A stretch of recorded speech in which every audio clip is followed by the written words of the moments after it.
Ya, Assalamualaikum warahmatullahi wabarakatuh.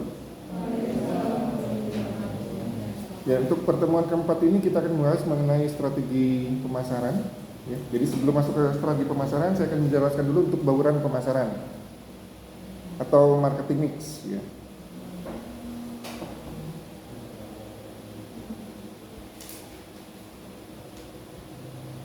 Jadi marketing mix. Jadi ada 4P tadi atau dikembangkan menjadi 7P. Itu sebenarnya taktik ya. Jadi tapi ada beberapa orang mengatakan itu strategi, tapi tidak masalah. Jadi marketing mix ini merujuk pada kumpulan alat pemasaran yang digunakan oleh perusahaan untuk mencapai tujuan pemasaran mereka ya. Konsep ini dikembangkan oleh ahli pemasaran bernama Neil Gordon, kemudian dikembangkan lebih lanjut oleh Philip Kotler. Jadi kalau kalian konsen di pemasaran paling tidak mempunyai buku Philip Kotler. Bauran pemasaran itu dari 4 elemen yang utama dikenal dengan 4P, yaitu produk, price atau harga, tempat, place, dan promosi atau promosi. Jadi selain 4P, dalam beberapa konteks bauran pemasaran juga dapat melibatkan elemen tambahan seperti people, proses, dan bukti fisik atau physical evidence. Bauran pemasaran yang efektif adalah yang mampu menggabungkan keempat elemen ini secara seimbang dan sesuai dengan kebutuhan dan preferensi pelanggan. Setiap elemen saling berhubungan dan saling mempengaruhi, dan perusahaan harus mempertimbangkan mereka secara holistik. Pandangan secara menyeluruh, holistik itu pandangan secara menyeluruh ya, dalam merencanakan dan melaksanakan strategi pemasaran mereka. Ini untuk konsep bauran pemasaran atau marketing mix. Jadi ada 4P yang terkenal, kemudian dikembangkan menjadi 7P. Ini digunakan untuk produknya yang berupa barang atau jasa. Tapi yang 7P ini biasanya yang lebih utama untuk jasa ya, kalau 7P. Kalau barang, produk berupa barang 4P, tapi tetap dikembangkan menjadi 7P ya. Jadi 7P ini bisa untuk barang maupun jasa. Yang utama memang jasa untuk 7P. Jadi pengertiannya saya jelaskan sedikit di sini. Untuk produk, ya, P yang pertama, elemen ini mencakup semua atribut dan keunggulan produk atau layanan yang ditawarkan oleh perusahaan kepada pelanggan. Ini termasuk desain produk, ya, fitur, kualitas, merek, kemasan, variasi produk, dan dukungan purna jual. Jadi ini elemen yang termasuk dalam produk. Ya. Bisa desain produk, fiturnya, kualitas, merek, kemasan, variasi produk, dan dukungan purna jual. Jadi biasanya konsumen lebih tertarik apabila produk ini setelah dia pakai bisa dijual kembali. Kemudian harga atau price di sini, ini mencakup penetapan harga yang tepat untuk produk atau layanan atau jasa yang ditawarkan. Faktor yang dipertimbangkan termasuk biaya produksi. Jadi biaya produksi sangat mempengaruhi harga jual. Ya. Kemudian strategi harga pesaing. Jadi kalau pesaingnya menurunkan harga, mungkin juga perusahaan akan menurunkan harga juga. Atau dia lihat ya, pasarannya seperti apa. Permintaan pasar, persepsi nilai pelanggan, dan target laba perusahaan. Jadi semua hal ini sangat menentukan dari harga. Ya. Laba yang diinginkan perusahaan berapa persen, ini sangat menentukan harga jualnya. Jadi sekali lagi untuk laba ini seperti gunung es dunia. Jadi usahakan jangan terlalu tinggi dulu. Kita lihat pesaing kita. Jadi kalau barang kita barang monopoli, jadi kalau barang kita banyak pesaing, nah ini harus ada harga pesaing ini dilihat di sini, strategi harga pesaing. Laba itu seperti gunung es, kelihatan kecil, tapi kalau pembeliannya secara berulang terus, itu akan menghasilkan laba yang besar juga akhirnya. Dibanding misalnya tadi kan di perilaku konsumen setelah membeli mereka mengevaluasi manfaat dari kegunaan barang itu. Kalau mereka kurang puas, dia akan mencari barang yang lain. Kurang puasnya pasti dibandingkan manfaat dengan harga atau biaya yang dikeluarkan untuk mendapatkan barang itu. Kalau manfaat dengan harganya ternyata manfaatnya lebih rendah, dia anggap dia akan tidak kembali lagi, dia merasa tidak puas. Nah, ini pentingnya harga di sini. Ya. Untuk pengertian persepsi nilai pelanggan adalah evaluasi calon pelanggan atas semua manfaat serta biaya tawaran tertentu dan alternatif pelanggan yang dipikirkan. Jadi di sini persepsi nilai pelanggan maksudnya pelanggan ini atau calon pelanggan ini dia akan mengevaluasi ya, atas semua manfaat serta biaya dari produk yang kita jual. Kalau kalian membeli barang kan kalian evaluasi dulu, kira-kira manfaatnya sesuai tidak dengan harganya. Nah, itu namanya persepsi nilai pelanggan. Jadi kalau kita bicara marketing, sebetulnya membicarakan diri kita juga. Waktu kita membeli itu seperti apa sebetulnya? Ya. Kita membeli barang kan sesuai kebutuhan kita.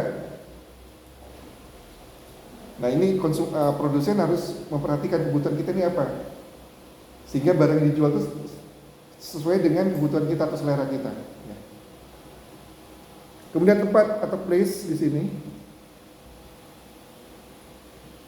Ini berfokus pada bagaimana produk atau layanan didistribusikan kepada pelanggan.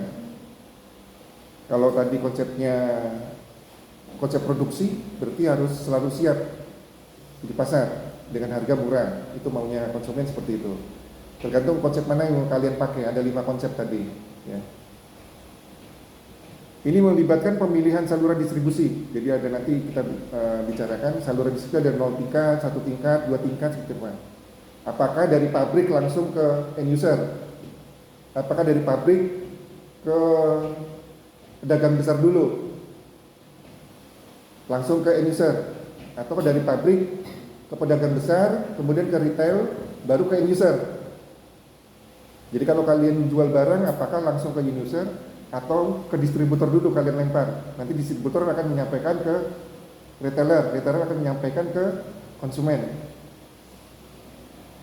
Itu harus diperhatikan saluran distribusinya. Jadi ini melibatkan pemilihan saluran distribusi yang tepat, strategi penempatan produk di pasar, lokasi toko atau outlet, ya, distribusi fisik dan manajemen rantai pasok. Itu hal-hal yang berhubungan dengan tempat atau place. Hal-hal yang berhubungan dengan promosi. Jadi fungsi promosi ini sebetulnya memperkenalkan atau mengingatkan, memperkenalkan kalau barang kita barang baru di pasaran, kita perkenalkan dengan promosi. Ya, ada iklan, promosi macam-macam ya, ada 5 macam promosi sebetulnya. Iklan kita gunakan antara lain juga untuk mengingatkan konsumen, mereka sudah lama tidak beli, kita ingatkan lagi dengan iklan. Ya. Atau sebetulnya juga fungsi promosi apa? Membujuk dalam arti yang baik ya, membujuk konsumen agar membeli barang kita. Nah, itu kita tampilkan keunggulan-keunggulan barang kita.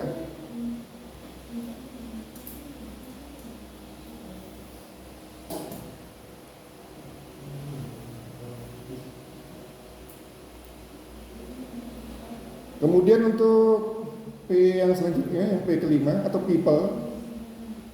Jadi sebetulnya yang terkenal itu 4P ya, kemudian dikembangkan menjadi 7P. People ini mencakup semua individu yang terlibat dalam proses pemasaran, baik pelanggan maupun personal perusahaan. Faktor-faktor seperti keterampilan, pengetahuan, perilaku, dan sikap orang-orang yang terlibat dalam interaksi dengan pelanggan sangat penting dalam memberikan pengalaman yang baik. Contohnya marketing, dalam menyampaikan produknya dia kan harus cakap, artinya menguasai produknya. Atau di sini misalnya perusahaan jasa, dosen sangat berperan dalam berinteraksi dengan pelanggan, sangat menentukan, ya. Atau bagian TU pelayanannya seperti apa dan sebagainya. Nah, kalau misalnya dosennya tidak baik atau bagian marketingnya penampilannya jelek, kan sangat mempengaruhi pelanggan nanti. Ya. Kemudian proses di sini. Ya. Ini mengacu pada langkah-langkah operasional yang diperlukan dalam penyediaan produk atau layanan kepada pelanggan. Jadi mulai dari awal sampai produk tersebut sampai ke tangan konsumen. Bagaimana kecepatannya melayani pelanggan. Kalau kalian misalnya order ternyata pelayanannya lama atau jelek, kalian pasti mengeluh. Ya. Cari lagi produsen yang lain. Ini melibatkan sistem, prosedur, dan aliran kerja yang diperlukan untuk memenuhi kebutuhan pelanggan dengan efektif dan efisien. Bedanya apa? Efisien dan efektif. di semester dasar manajemen. Ekonomis, efektif, efisien, itu ada 3 kata itu sudah di luar kepala di dalam ekonomi.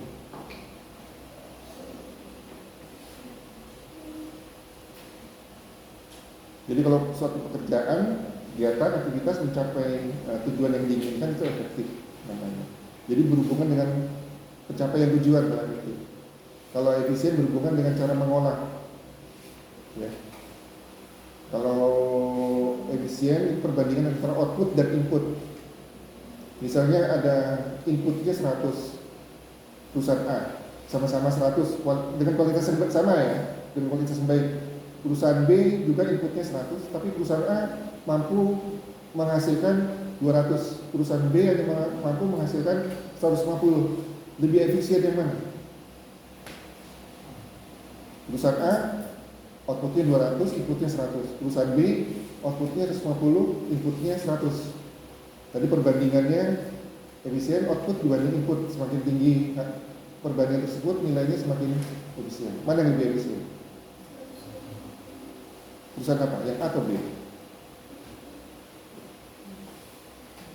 Yang A sama-sama inputnya, maksudnya input itu bahan untuk mengolah misalnya 100, B juga 100. Yang A hasilnya 200, yang B outputnya hasilnya 150. Mana yang lebih efisien? Yang A. Siapa yang jawab kenapa tadi? Saya kasih nilai tambah. Siapa yang jawab pertama tadi? Jangan ragu ya. Ingrid jawabnya ragu-ragu. Tapi Tuhan. Kalau ekonomis apa? Ekonomis, efisien, efektif. Ekonomis berhubungan dengan apa? Mendapatkan input dengan pengorbanan yang sekecil-kecilnya. Misalnya untuk bahan baku sama-sama berkualitas ya, mendapatkan bahan baku dengan harga yang serendah-rendahnya, itu dinamakan ekonomis. Dengan kualitas yang sama ya, bahan bakunya. Oke. Untuk bukti fisik atau physical evidence, ini mencakup elemen fisik yang dapat memberikan bukti dan kepercayaan kepada pelanggan mengenai kualitas dan nilai produk atau layanan. Ini meliputi desain toko, penampilan karyawan, peralatan, kemasan, produk, dan elemen fisik lainnya yang mempengaruhi persepsi pelanggan. Jadi penampilan fisik dari suatu desain bisa toko, kalau toko kita menarik, konsumen kan akan lebih percaya daripada toko kita reot misalnya. Dia lebih percaya produk mana, sama-sama jual produk yang sama misalnya, sabun Lux misalnya. Dengan penampilan toko kita yang lebih menarik, dia akan lebih percaya di situ. Ya. Seperti bangunan ini juga untuk fisik. Ya. Berarti benar-benar kualitasnya kalau kita lihat dibanding dengan kampus lain misalnya, bagus yang mana? Untuk desainnya ada LCD dan sebagainya. Semua kurang ini aja ya. Sirkulasi saja. Desainnya memang untuk AC sebetulnya. Kenapa?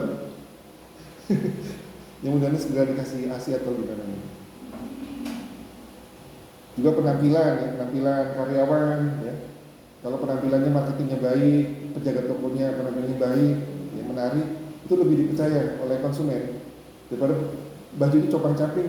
Kan kalau kalian masuk ada penjualnya baju compang-camping, kan ragu-ragu juga benar nggak di produk ini. Ya. Jadi itu elemen fisik yang dapat memberikan bukti dan kepercayaan kepada pelanggan. Nah itu 7P. Ada yang bertanyakan untuk 7P? Itu marketing bauran pemasaran atau marketing mix ya.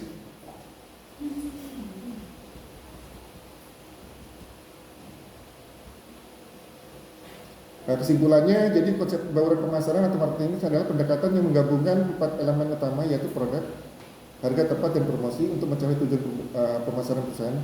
Konsep ini dirancang untuk membantu perusahaan dalam merencanakan dan melaksanakan strategi pemasaran yang efektif. Selain 4 elemen utama, ini ada elemen tambahan, yaitu proses, people atau proses, dan people atau orang, proses dan bukti fisik. Ya. Juga dapat menjadi pertimbangan penting dalam beberapa konteks, terutama dalam pemasaran jasa. Oke, sampai sini dulu ada yang bertanyakan. Nanti bisa kalian pelajari. Ini mungkin yang sore nanti saya berikan kodenya aja ya, kode e-learningnya belum saya berikan ke Ingrid nih.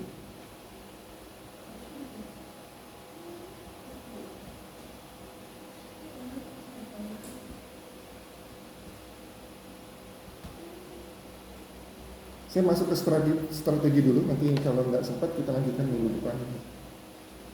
Jadi untuk definisi pemasaran sendiri untuk Kotler di minggu lalu adalah proses sosial dan manajerial di mana individu dan kelompok mendapatkan apa yang dibutuhkan dan diinginkan melalui penciptaan dan proses pertukaran produk dan nilai satu sama lain.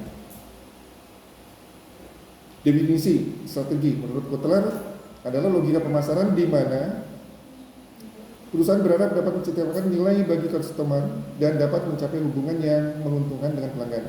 Strategi pemasaran adalah rencana yang menjabarkan ekspektasi perusahaan akan dampak dari berbagai aktivitas atau program pemasaran terhadap permintaan produk atau lini produknya di pasar sasaran tertentu. Beberapa pengertian pemasaran menurut pakar ahli yang lain, saya ambil dari Bond dan Kurtz di sini, mengatakan strategi pemasaran adalah keseluruhan program perusahaan dalam menentukan target pasar dan memuaskan konsumen dengan membangun kombinasi elemen dari marketing mix tadi yang saya jelaskan, atau bauran pemasaran, produk, distribusi, promosi, dan harga. Nah ini ditambah lagi sebetulnya dikembangkan jadi 7P, ini 4P.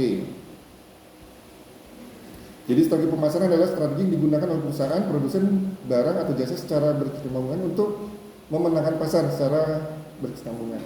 Jadi istilah strategi ini sebetulnya dari istilah militer sebetulnya. Jadi biasanya kalau mau perang, para jenderal kan berkumpul untuk menentukan strateginya.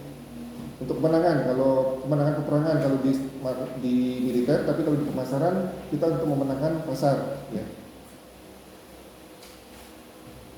Nah untuk melaksanakan strategi ini biasanya ada langkah-langkah taktis yang dinamakan taktik. Taktik tadi sebetulnya bauran pemasaran tadi, taktik itu, agar barang kita bisa masuk di pasar. 4P untuk barang, ya dikembangkan menjadi 7P. Jadi 7P terutama untuk jasa juga. Ya.